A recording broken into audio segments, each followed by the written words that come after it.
Hey guys, welcome to my channel. So I wanted to get on here and talk with you guys about something. I spoke a little bit about this in a video that says you just cannot be around the narcissists, evil people. You just got to cut them off. You cannot have them around you.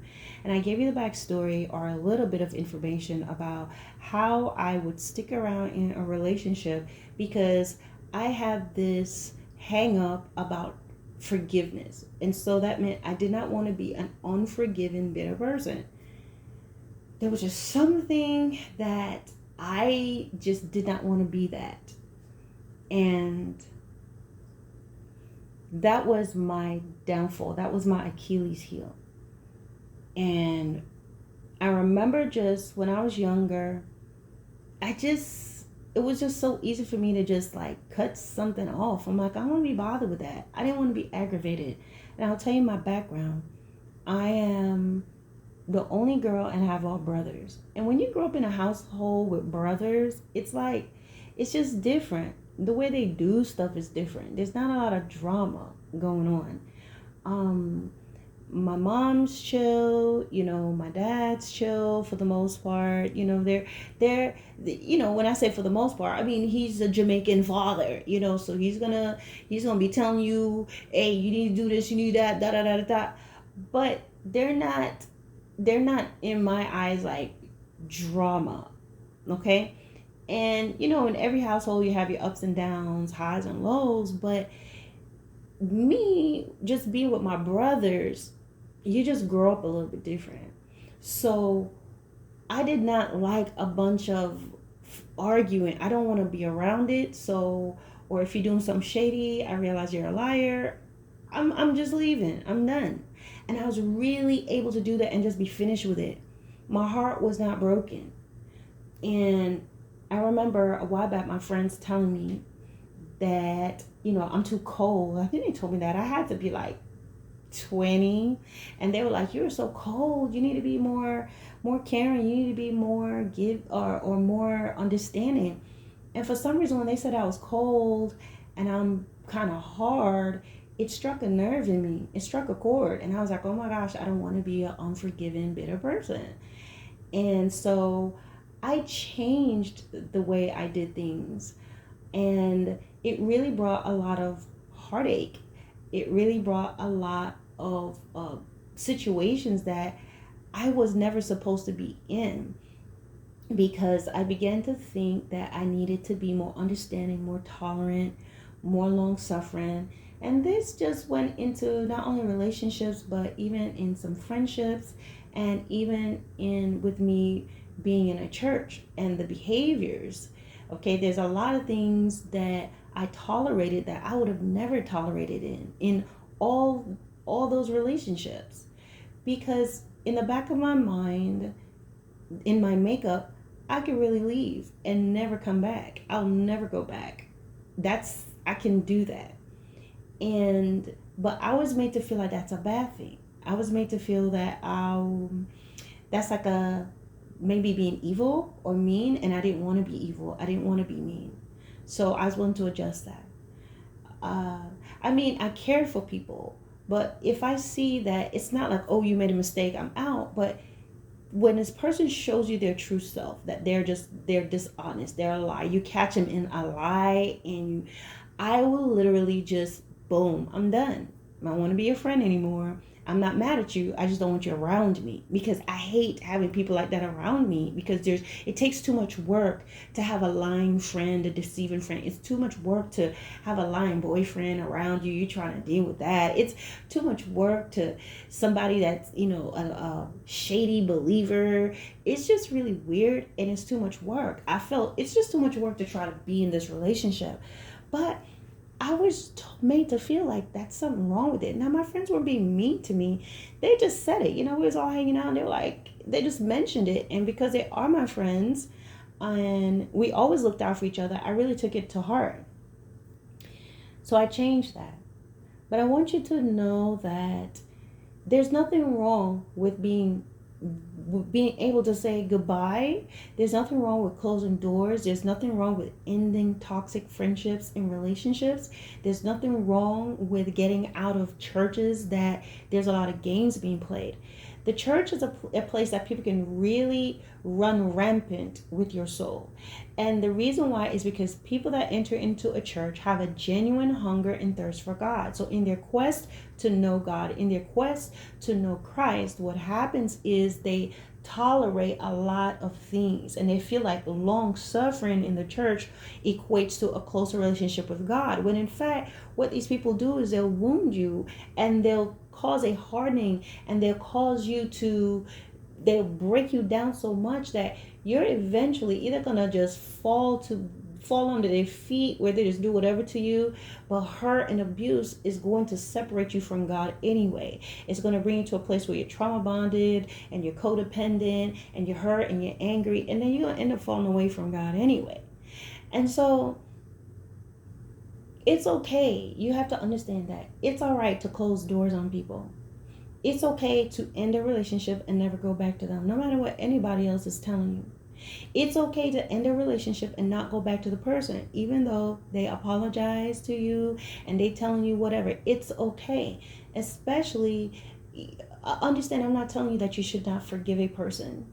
But if the person has betrayed your trust, and you know by the time, especially if you're a person who you care for people, it's normally not a one-time thing. They've done something else before, and you just discover the truth. Even if they apologize to you, you don't have to go back into a relationship with them. And some people, some things that they do the first time, don't let them do it again. There's nothing wrong with that. But I felt that that was unforgiveness, but it was not unforgiveness. You have a right to set boundaries. You can forgive somebody but not return to them. You can see something that is a deal breaker that the person does, especially if they have an understanding that this is not who you are, if they've done it before and you've spoken to them before and you find out that they're doing it. You can leave that person and you're not an angry individual. You can break up that relationship and you're not an angry person. You can end that friendship and close that door and you're not a mean friend and you're not a mean person. You have a right to preserve your peace. You have a right to preserve your mind. You have a right to keep your name. You know, the word of God says a good name is to be a good reputation, a good name. That's what that means. Is to be desired more than the most precious things in this world. And a lot of times when you hang around these individuals, if you keep them in your life for too long, there's going to be some sort of erosion that's going to take place. And you stay with them long enough, you may begin to react a certain way to them. You begin to tarnish yourself through your behavior. You are no longer yourself. You have to adjust. You're unhappy, all these things. And sometimes after they've been with you for so long, because they've known you for a long time, and you've been in this up and down toxic thing with them for so long, that person will gain some credibility because they will say, well, he or she was with them for so long, they must be telling the truth. You know, if they haven't established credibility through the longevity, how long they've been with you, if they haven't established credibility because now they've been in your life and they've been hurting you so badly, you begin to react. Now they can say, oh, they yelled at me. Oh, look, they threw this. Oh, look, they did that. All right. So people will believe them because you've had time with them. You know, in the Army, we'll say time and grade. Time and grade means whatever military rank that you are. You could be a private in the military. How much time and grade do you have? And so they're going to look at, oh, well, this specific grade, which will be a private. You could be a private, an officer. You could be a private, a lieutenant, a general. But if your grade is a private and you've been a private for 2 years, then your time and grade is 2 years.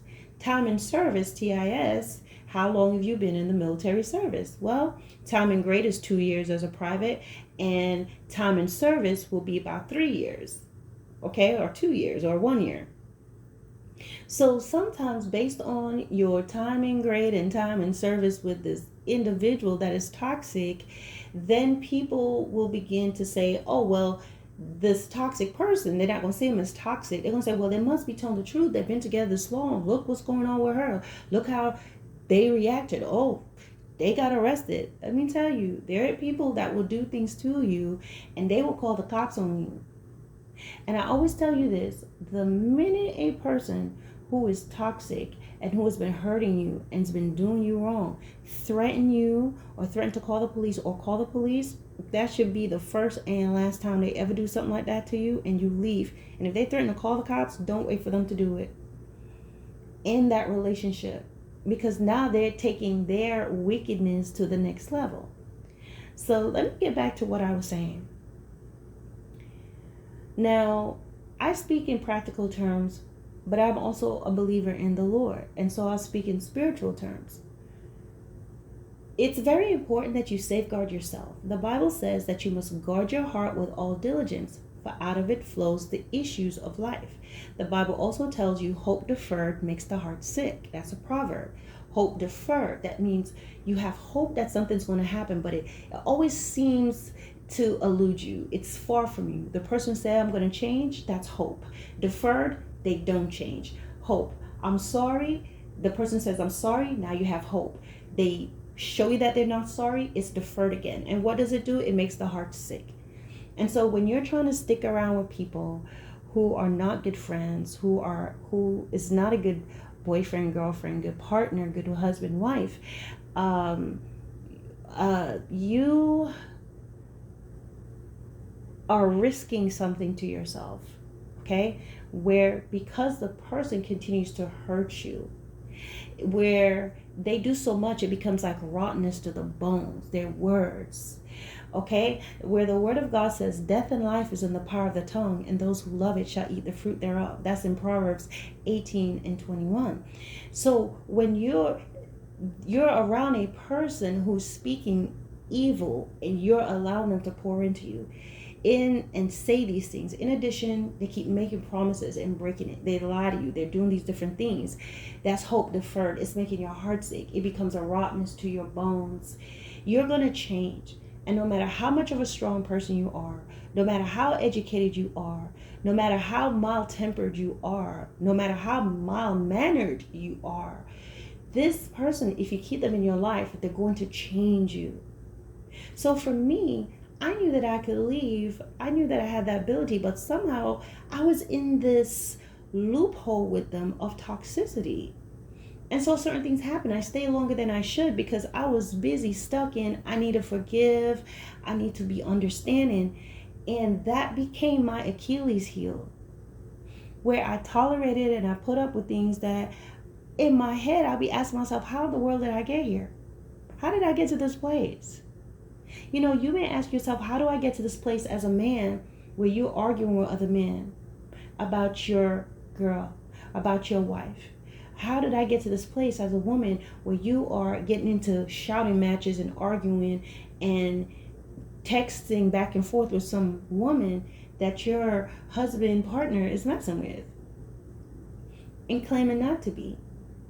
How do you get to this place where you are begging this person to change and to do right? How do you get to this place where you are now mean and you're cursing people out? You never used to, but how do you get to this place? How do you get to the place where you're punching a hole in the wall? How do you get to the point where you feel like you're losing your mind? How do you get to the point where you're drinking more?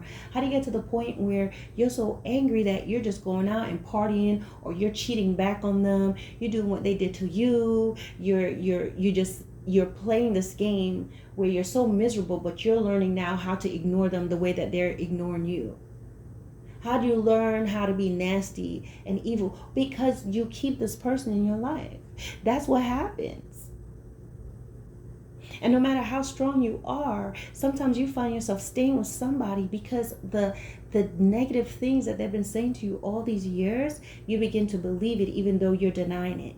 So that's why you don't go anywhere, because they're telling you that you're nothing and nobody. And you begin to believe that because the negativity and the words that they say to you may cause you to not care about yourself. You become so unsure and so paranoid about everything and so conscious about everything that you're doing or not doing that you begin to lose yourself. You begin to lose you begin to lose your glow. You may gain weight. You may lose weight. You may become unhealthy. You may become depressed because you've got the poison right there next to you. So I want you to understand this. One thing that you must have in your life, in addition to being kind, in addition to being empathic, in addition to being patient, in addition to being loving, is wisdom. And the Bible talks a lot about the wisdom of God. It talks about you must have the wisdom, the knowledge of God. You must have the wisdom, understanding, discretion, discernment. The Bible also tells us in Psalm 1, it says, blessed is a man that walks not in the counsel of the ungodly. Blessed are you when you don't hang around these people, when you're not listening to things that they have to say, when you're not sitting around them. It tells you to depart from evil. It tells you to depart from a foolish man. It tells you to depart from an angry man. It tells you to move yourself away from the woman who flatters with her lips. It tells you not to try to correct a person who is hard-headed. It tells you do not go and run with those who are quick to shed innocent blood. There's so many things there. So you have to understand that even because you are a person, you're empathic, because you're someone you are loving, because you're someone you are kind, you have to also guard your heart in the sense of you must have wisdom, knowledge, discretion, understanding. Yes, I forgive you, but you must have enough wisdom to be able to see this person has a habit of doing this. They've lied several times. I can't be with this person anymore. You must have enough discretion to know, to be able to see a situation how it's being presented to you. Maybe, hey, you're discerning that, hey, when I've accomplished some things here and I speak about it, I notice that my friend's demeanor changes. I notice that they get very quiet when something good has happened to me. I notice they change the subject and move on to something when I'm sharing good news. You begin to see that. So you begin to see those things, and then something else may happen. I noticed that this friend, whenever we're around other people, they enjoy putting me as the joke. They enjoy speaking down. They bring up embarrassing things in front of others. It could be a friend, a family member, whoever. You have to be able to discern those things and see it. And because that's your lesson. This person is not my friend. This person is not someone I can have in my home. This person is not someone that I can take with me as I'm moving further. This is not someone I can share my weaknesses with. This is not a person that I can have a solid marriage with. This is not someone I can trust. This is not someone that is loyal. And when you are using these things, the wisdom and understanding and discerning and seeing things for what it is, then you are not going to be using, then your forgiveness and your empathy will not override your common sense. Because God wants you to have common sense, and He wants you to have His knowledge. And a lot of times God will reveal the truth to you. How? When you find out things, when someone comes out the woodwork and tell you what's going on, when you discover that this person has been stealing from you, when you discover that they've been lying to you, when you discover that they have no respect for you, when you discover that they have turned people against you, you're going to get these gems. At the time, it seems devastating, but it's a treasure right there before your very eyes. It's showing you what's there, but what most people do, they ignore that and think, I'm supposed to be a good person. I'm supposed to be forgiven, so it means this person stays in my life. What I've learned is that's not the case. And you will find over the years, there will be enough evidence where this person has shown you they either don't respect you, they don't have that same loyalty for you, they don't see you as someone worthy of consideration. They just expect you to always be given to them and to understand them and to shut up or whatever and to continue to be loyal and faithful. So learning about this wisdom that you must have, especially when you are a person, you care for people, you want to do for people, you are going to learn how to identify people who are just trying to get things out of you. They call it narcissist. You're going to be able to, you won't be so quick to just go and open your purse and open your home and open your business and let somebody be there because you feel sorry for them. You see someone on the street and you just want to bring them home. You have to use discretion. All right? How can I help this individual? You never want anybody to just become so dependent on you for money, for everything, because that person could turn around and kill you when you're trying to withdraw yourself now. Now they need to stand on their own 2 feet, but you've been giving them everything they need. No, this person must be wanting to better themselves. They need to have some money. They need to be getting themselves together so that they can get a job and get their own place. So even if you are helping them, it's just supplementary, and they can they can stand on their own 2 feet. But if you are their money and their everything, when you're trying to pull back and everything, there are people that will kill you.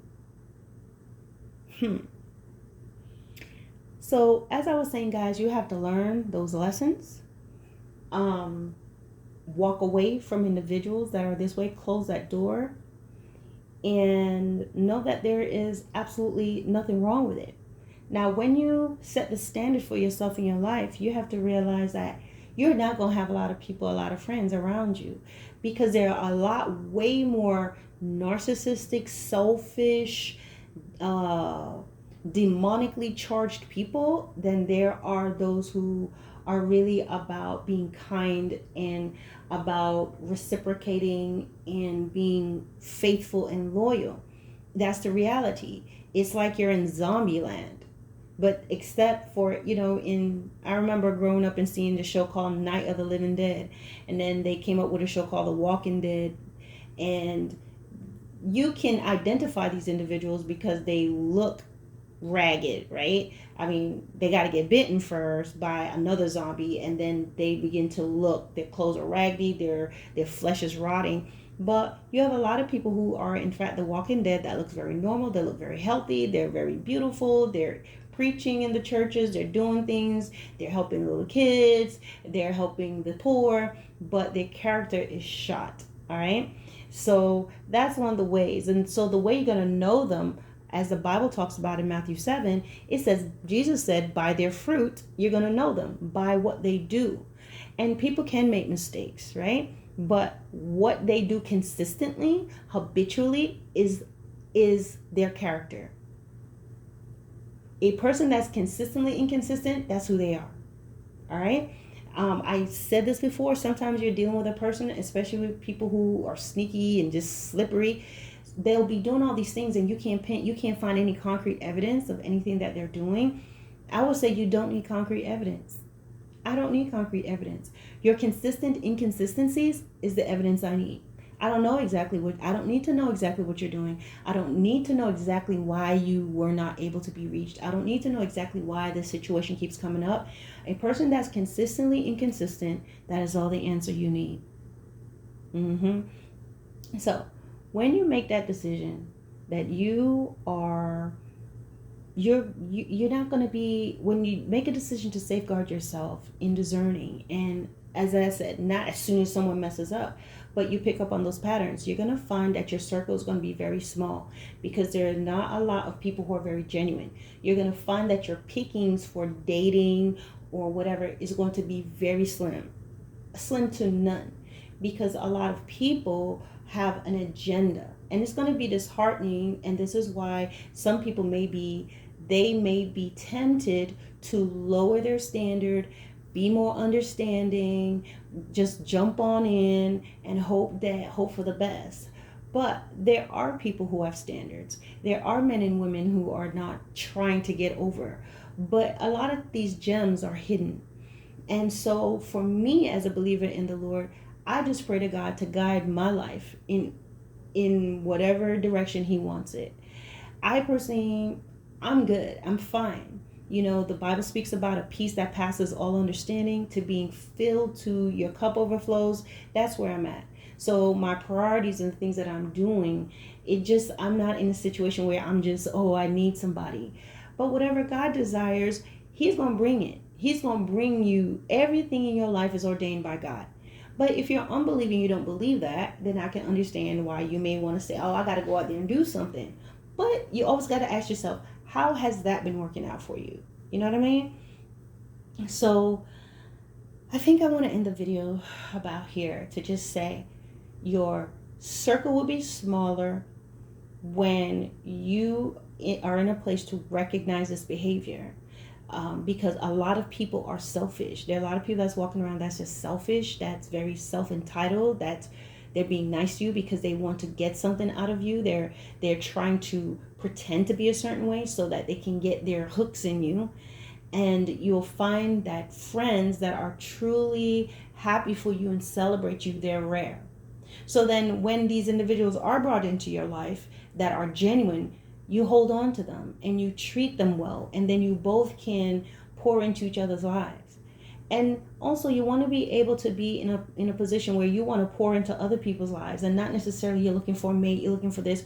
You be kind to someone. You can help other people. You can give back to society in some way through volunteer work, whatever it may be, bettering yourself. Focus on yourself, your life. Focus on doing the things that God has called you to do. Focus on dealing with those inner demons within yourself, hurt and pain, seeds that's been sown in you. Because sometimes when you've been in these type of relationships, if you don't allow God to really deal with your heart and take out all that stuff, you will become the narcissist. You will become the entitled, mean person. And you're not going to think that you're like them, because you're going to be like, oh, I'm nothing like them. But you're going to be everything like them to someone who just knows you. So understand, it's okay to draw the line. It's okay to close a door. It's okay to set that standard. It's okay to recognize and to close a door.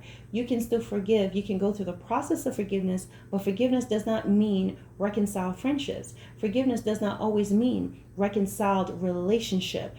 Forgiveness does not always mean I'm going to remain in your church and in your ministry. There are times that, yes, I've forgiven you, but this is ended and it is over, and I'm not going back to you. And that is called wisdom. That is called discretion. That is called guarding your heart. That is called maintaining and guarding and safeguarding your peace.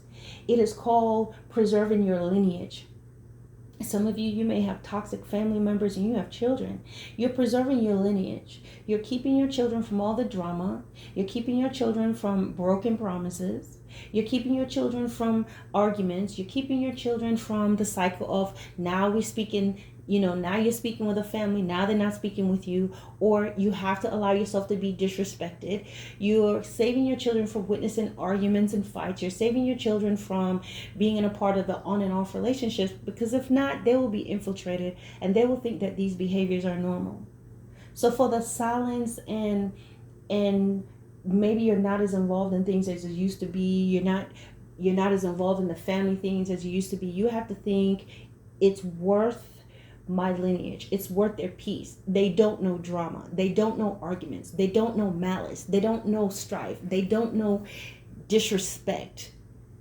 You understand? You show them something different. And it's not like they're not going to face these things in their lives. Of course, they'll face things, but they will have seen a different example of how to handle situations without the toxicity, without the disrespect, without the cutthroat business. And so you have to think, yeah, right now I may suffer or I may not have a lot of people around me, but you think I'm doing this for my lineage. I'm going to safeguard them at all costs.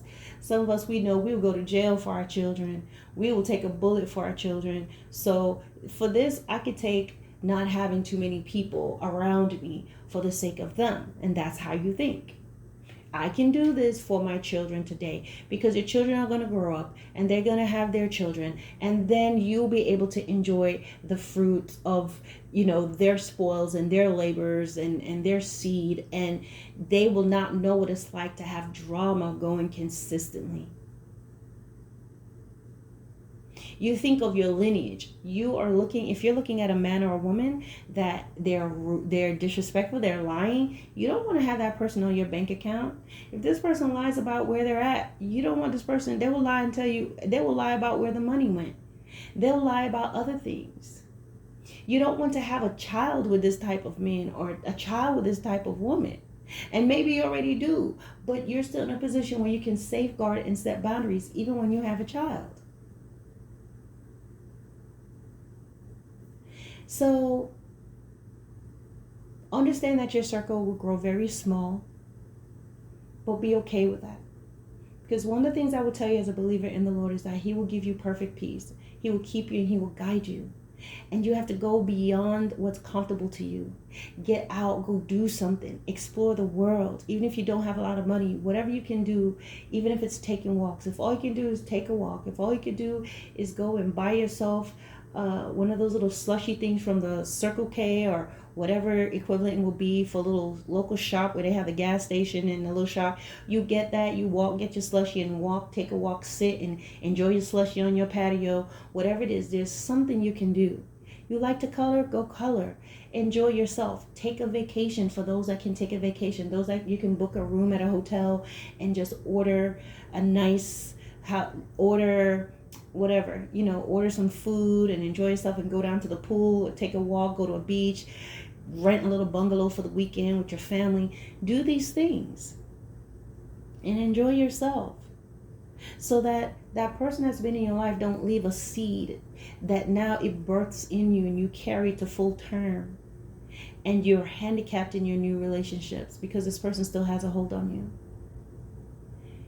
When you're nice, when you have the ability to be a loyal and faithful and kind person, you have to safeguard that.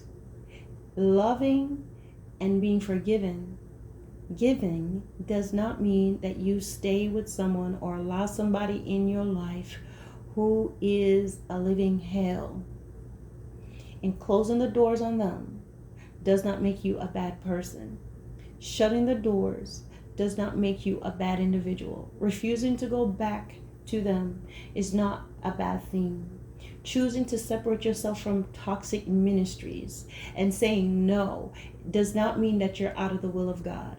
I don't have to be in a church where you're being disrespectful. I don't have to be in a church where you're trying to control me. I don't have to be in a church where you're trying to control my life and my children. Because some of you stayed in these churches for so long, you didn't leave when you needed to, that now they have control of your spouse. Now your spouse will rather stay there and leave you. Now your children will stay there and reject you for the church. And that's not how it's supposed to be. And they will think, because they're rejecting you for their pastor, that they're choosing God. And that's not true. And it's a very dangerous thing to equate God with your pastors. They are not in any way alike or the same. But had you seen those warning signs before and took heed then and pulled out before the attachments, then perhaps you would not experience some of the things that you're experiencing right now. But nevertheless, regardless of that, God is faithful and he will help you. But before we allow ourselves to get pulled into things, the minute someone is showing you who they are, the minute they're showing you their ugliness, the minute they're showing you their behaviors, the minute you're finding them in lies constantly, you discover that they're talking about you. I told you, I've had instances where I've caught people talking about me. A person called me by mistake and was talking to me for 30 minutes about me to me.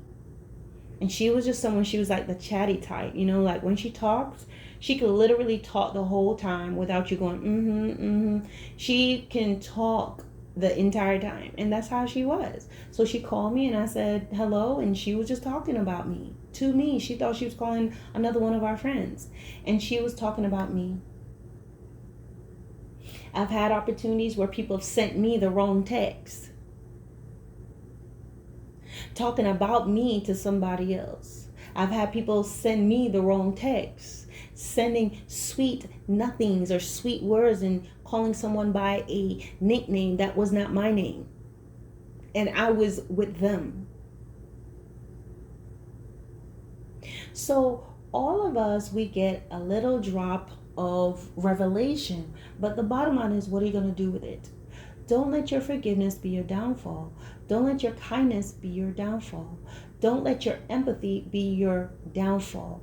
Don't let your ability to care and your loyalty and your faithfulness and your ability to pour in and love someone be your downfall. With that, you must pair it with discretion. With that, you must pair it with wisdom. With that, you must also add understanding.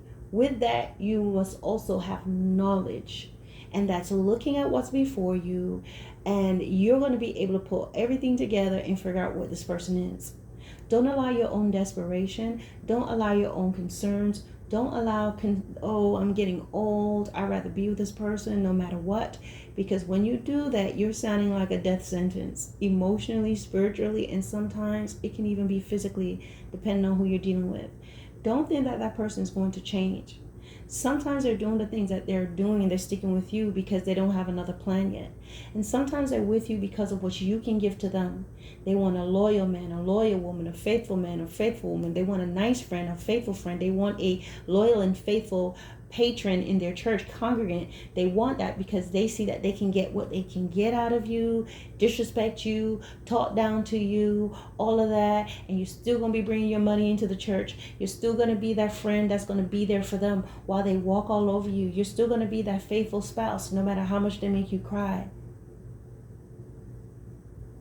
And at the end of it all, you're riddled.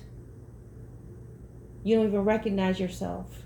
And they will capitalize on the base you, that part of you that's so broken down you don't recognize yourself. You're crying, you're yelling, you're screaming, you're angry, you're bitter. Oh, they are going to talk down about that and to capitalize it and say, look at what I'm dealing with. See, I'm not doing anything. Look at what I'm dealing with. This is a wicked person. And the worst ones you can have are the ones who will quietly be right next to you, devising behind your back. But if you're just walking in, I love you, I care for you, I'm a nice guy, I'm a nice girl, you're going to find yourself being thrown under the bus each and every time, and you're utterly going to be destroyed. You're never going to be able to walk into your calling. You're never going to be able to walk into your destiny. You're never going to be able to really enjoy life, enjoy the things that you could be enjoying, because you're crying again, you're angry again, you're suspicious again, you're having to go find out where they're at again, you're going to the doctor again, you are just being left alone again, where you could have been sitting on a beach somewhere, sitting by yourself, happy, enjoying your friends, living your life, just cultivating your relationship with God. You're here fighting this beast. Learn from your mistakes. Embrace the gems of discovery that you find out about this person, and set boundaries. Close doors, set your standards, be comfortable with it, and do not negotiate or change it for anyone.